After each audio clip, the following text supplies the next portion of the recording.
So I brought Siri back in the pen today because I want to test her haltering skills again and see if I can maybe brush her, see if I can maybe take a tube of paste that kind of simulates the sedation for tomorrow. And it was so interesting. She had her face down in food, and I did what I did yesterday. I just kind of threw the halter over her back. Or I threw the lead rope over her back. And today she was kind of like, I'm not having the halter yet. And I was like, all right, that's fine. And then she said, go get your phone, because my phone was charging and I didn't have my phone.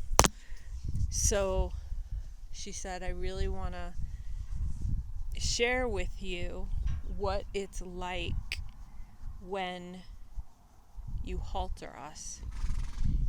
And so I was like, okay, I get it. This whole process needs to be like a case study, a research study in hearing her voice, right, through this entire process. So I just kind of looped her halter underneath her neck so she could wear it, but not over her face. And I went and got my phone, and I came back in, and she said, okay, now we can proceed. So now we will proceed with a channeling from Siri about what her perspective on halters are. And she said, you have to, so this is Siri.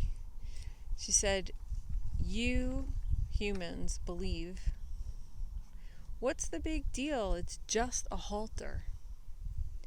And to you, it is just a halter. She said, but for me, for my people, a halter signifies the representation of submission to human, not necessarily cooperation as you humans tend to think of it. For a wild being not to have full authority over their own head, over their own direction, over their own instincts and knowing. Because now, when you put that halter over our head, you are essentially stepping up as the leader and asking us to follow you even into things that you do not recognize or understand are dangerous.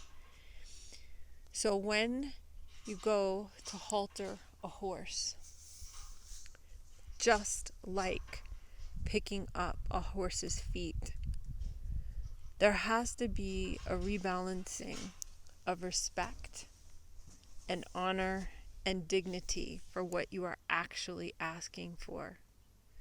As a human, you think it's just a halter. You think that you actually know better than our instincts, and in so many cases, you do not. So when you ask to put a halter on, please know that you are taking away our own instincts, which is what we rely on to take care of ourselves, to protect our young, to lead our families. It is not just a halter. And with the taking away of that freedom, of that independence, so you thinking that you are the more intelligent species can lead us into things that are not natural for us, are not things we would actually do. But we trust you to understand that when you put a halter on our faces, you are asking us to give to you the highest level of respect, like we would give to a lead mare or a lead stallion. And what I ask of you humans is Are you truly trustworthy enough? Are you truly tuned in to your instincts enough? Are you truly ready to take on the responsibility for leading us in safety and in the proper direction that we need to go to take care of ourselves or our family, or even you, especially if you're on our back? You use halters and you think it gives you control over us. But if you actually watch us in the herd, if you actually watch us and truly observe us with our children, we don't seek control. What we seek is to teach our children the proper codes of conduct and behavior that allows for our society to thrive and to be peaceful. We also have a direct effect on the male's energy. The females have a direct effect on the male's energy. So when you put a halter on us, when you think that you're leading us, and we have natural instincts of where we want to go or why we want to connect with a certain being, and you continually shut our instincts down, that makes you fully responsible to us for the rest of our lives. Because you chose to take that away from us to serve you. Are you really aware of what putting a halter on us truly encompasses? Allecia had an experience 2 days ago with me, the first time that she ever haltered me. She worked with me for over 3 years to be able to get my trust, for me to allow her to halter me in a way that she would understand how she needs to behave respectfully now and the responsibility that she has truly taken on. She also has done it in a way, because she doesn't have an agenda to ride me, that she is not trying to control me.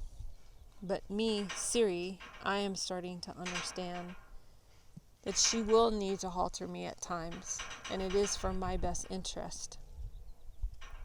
But the reason why I took so long with her was because she had to understand and get to this point and get to this very moment right now at 4:39 p.m. on April 14th, 2024.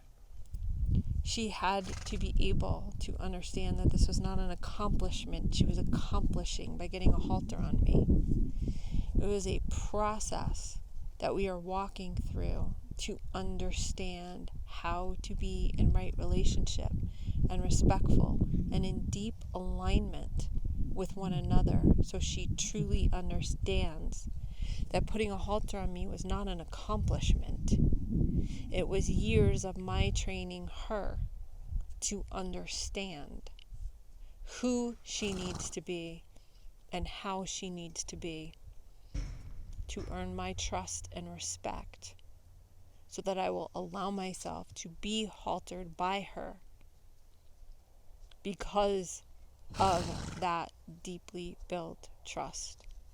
That even though she felt rejected, even though she felt like she was not enough, even though she felt like she wanted to give up, she continued to stick with it. She continued to allow me to teach her what is involved when you just halter a horse.